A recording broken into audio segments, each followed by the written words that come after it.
Tai kas, sveiki, smagu Jums pristatyti svečią iš Jungtinių Amerikos valstijų, Active Training, turi iš Amerikos Council and Exercise mokyklos, žymios mokyklos, atvykusi labai rimtą žmogų, Anthony Walls. Ir Anthony Walls, hello. Hi, how are Second time in Lithuania. Second time. Second time. Good. Second time. Second time. So it means that you care about us and you like little bit us. Yeah. Not November, because second time in November. That's true. Yes. But Not the best Last time. time I came, it was snowing Yeah. a little bit. raining.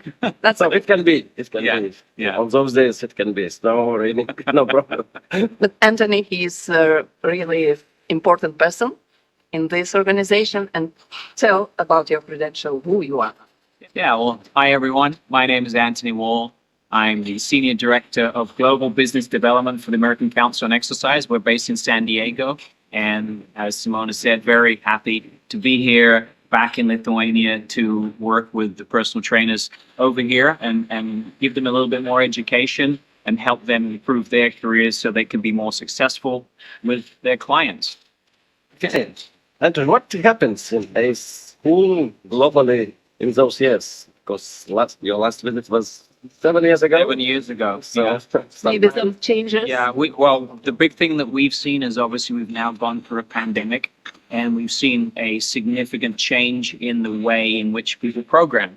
So we've seen a big uptake of use of AI, of digital solutions for trainers. And so what a lot of people are working with now is the trainers coming through have more experience working in a social environment with social media. Before the pandemic, that was quite new for a lot of trainers. Now it's a staple. They have to be good on Instagram and they need to be able to use Twitter or Snapchat and Facebook. They need to use those mediums to be able to communicate with a lot of younger clients. Maybe older clients, it's still more traditional. So what we do at the American Council on Exercise is we're trying to help in that process with more exposure to these different modes and these different platforms, so when they become trainers in the industry, they understand that a little bit more. yeah, it's all about exposure. But what about content? About some deep? Some of the specific content. Well, Yeah. for personal training now, it's still about making a personal connection. And what we saw over the last 5 or 6 years is we often became less personal in how we did things. We had to do things from a distance. Obviously, training became online and virtual. And I think for a lot of trainers, that's, while it was something they had to do, it's not what we're passionate about. We like to have human interaction. We like to be able to, be right with our clients in the same room. And so a lot of what we want to continue our trainers to understand is, how do I personalize this training experience? How do I make it specific for you? How do I make it specific for you in a world where I can go online and just ask a question and get given a workout? And so we want fitness professionals, we want personal trainers to understand that you can use online as a tool, as a framework, but we still have to personalize it. And you still need to make it so that it fits your goals and your needs and what you're looking for. And that takes some education and understanding. We are talking about such things in our school, that communication is all, of course, well, without knowledge, it's not all, but without communication, you can be, you can have a lot of knowledge and experience, but You no can't tell communication, somebody. Yeah. No service. no Yeah. service, no business. Yeah, that's exactly true. It's knowledge is very important to have, and we can all think of people who are very knowledgeable but can't communicate it. And for many of our trainers coming into the industry who have grown up in a digital world, their communication is on a screen, or their communication is very short. They don't want to necessarily talk on the telephone to speak to a client. But if they're working with somebody who's 40, 50, 60 years old, that's how they want to be communicated to. And getting younger trainers to understand that you have to have different personas. If you're working with a client who's older, they want to have a telephone call. They don't necessarily want to get 10 words in a response. So it's about understanding that, but also using these tools so that you can build a community. And that's something that we've done pretty well at ACE with our app and our compass and some of those different things to help educate trainers, but also help make them within a community so that when they come into the industry, they've got a community of people to talk to and to ask questions who are running through the same problems and going through the same things that they're experiencing. Good. Okay, just another question about the qualification from ACE, because in United States you have several different qualifications. So to compare your school with other schools, this is still like a valuable certification, and people enjoy not only in the United States but maybe globally. Yeah, we know a lot of people value having a premium credential or one that's recognized and has a lot of integrity behind it, and we still offer our NCCA credential. Even when we're in Asia, people say, I want to have the ACE credential because it's a very high standard and it's seen and recognized globally.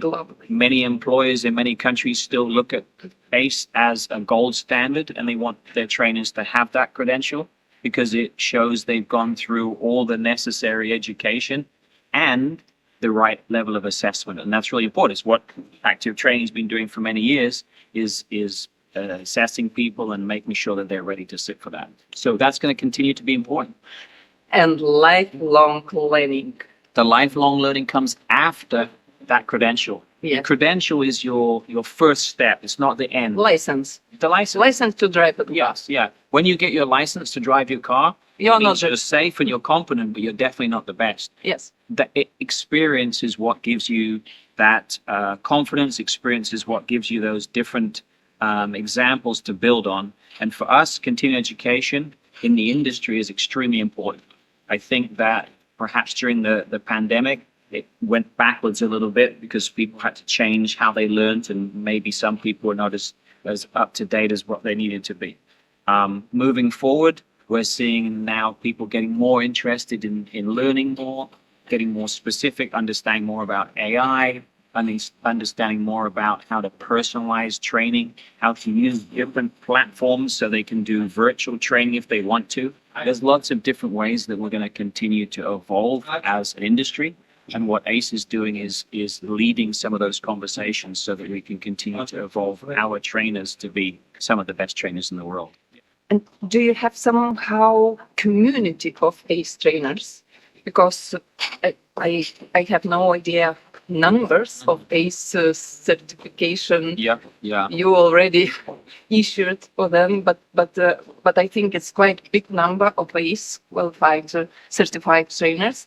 So what do you do with them? You keep connection? Community is very important. And we're looking to see how many people are taking these communities and building these online communities. What we did just a couple of years ago is we introduced a couple of different options or things for our trainers. And one of them is an app called ACE app. And that is an app for people that are newly certified. Anybody can be involved in it, but it's primarily designed for people who've just got their certification. And that app is a closed community of people within ACE. And you can go on there and you can chat with trainers in Beijing and trainers in London and trainers in Lithuania. And ask a question. How do you deal with a client that does this? What are your rates? I have a trainer, or a client, who's interested in tennis. Do we have programming? So that's a community of what we say like-minded people. And that's really important for people to grow so they can have that community. And then the other thing that we're using is an app called Compass. And Compass is really a way of helping people direct their learning experience through their career. So when you come to a database of education, you have to decide what you want to do. Our platform will ask you a few questions, 3 questions, and then based upon that, it's going to give you some suggested education.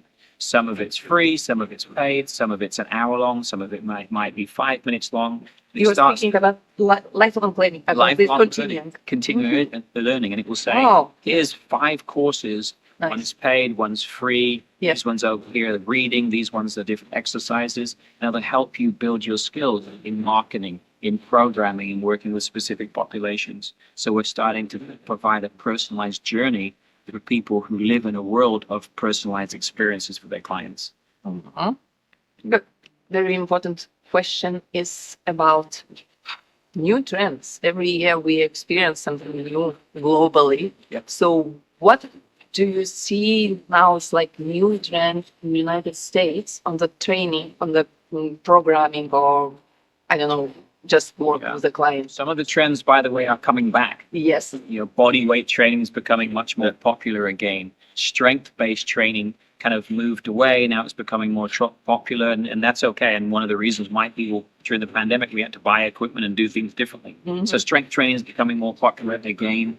Body weight training is becoming more popular again. And one of the areas that I am really, to me is very important as I age is recovery. We're we're continuing to see a growth in not only products on the market to help people recover from their training, but better education. Because at the end of the day, you can work as hard as you want. You can do whatever you want in the gym, in the training session. If your recovery isn't where it should be, you're always going to find it hard to come back. We know that as we age. So what we're seeing is a lot of programming around how do we recover in different scenarios. What's recovery for nutrition look like? What is recovery using different tools? Is it using, ice baths? Because obviously that's something that's very popular now as well. So the whole field of recovery, both in the research and also in practical application for trainers, is much more important now, and there's much more awareness around it. It's been growing, but now people are accepting it more as something that's important to help their clients with. Because it seems that we have less muscle work in our daily life, but we are more tired. So I think, yes, recovery is it's like broad perspective. It's not only recovery from the training, but like you said, Recovery from life. From life, from intensive, project. Yeah. What you Mental recovery, physical recovery, spiritual recovery, whatever those different dimensions are within the wellness wheel, many of those you have to recover from. You can't continue to work from 6 o'clock in the morning to 6 o'clock at night, 7 days a week. Just like you can't go to the gym and train for an hour or 2 hours every single day. And you're exactly right.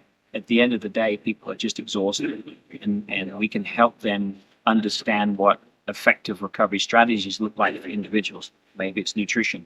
Maybe it's just about rest. Maybe it's about understanding what correct programming is. Many of us, when we were young, thought it was okay to train as hard as we could every single day. We're smarter than that now. We have more research to help us understand why that's critical.